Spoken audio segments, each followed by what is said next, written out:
My brothers, my sisters, I hope your day is going great. This past weekend, we celebrated the 15th Sunday in Ordinary Time, and probably a very familiar gospel for you and for me. And that's the Good Samaritan. And I think given everything that's been happening in our country this past week, with the shootings, both down in Baton Rouge and up in Minnesota, we need to take stock of what is right and what is good. So the story of the Good Samaritan, right? There is a man traveling from Jerusalem, so about 1,200 feet above sea level, down to Jericho.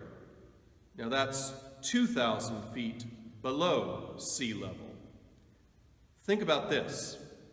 It takes you 20 minutes to go from Jerusalem to Jericho. That is a dangerous route. And that's without roads. And that means that your body was in all likelihood, if you're journeying, kind of carrying itself, which meant that it was perfect for ambush.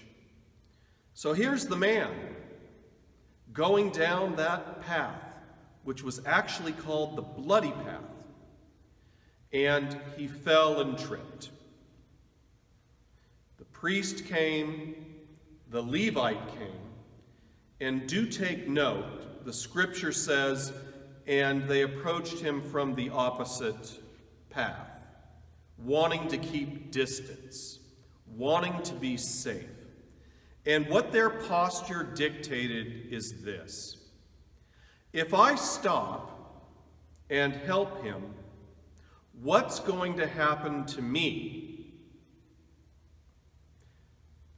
Now you have the Good Samaritan, a Samaritan who's mocked, ridiculed, thought of ill, but understands how much it's important for people to look at his goodness. The Samaritan approaches, and what does the Samaritan basically say by his attitude and behavior is, if I don't stop, what will happen to him? Not what's going to happen to me, like the Levite and the priest, but if I don't stop, what's going to happen to him?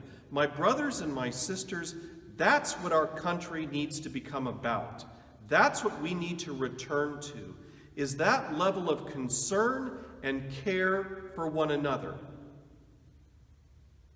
Have a good week.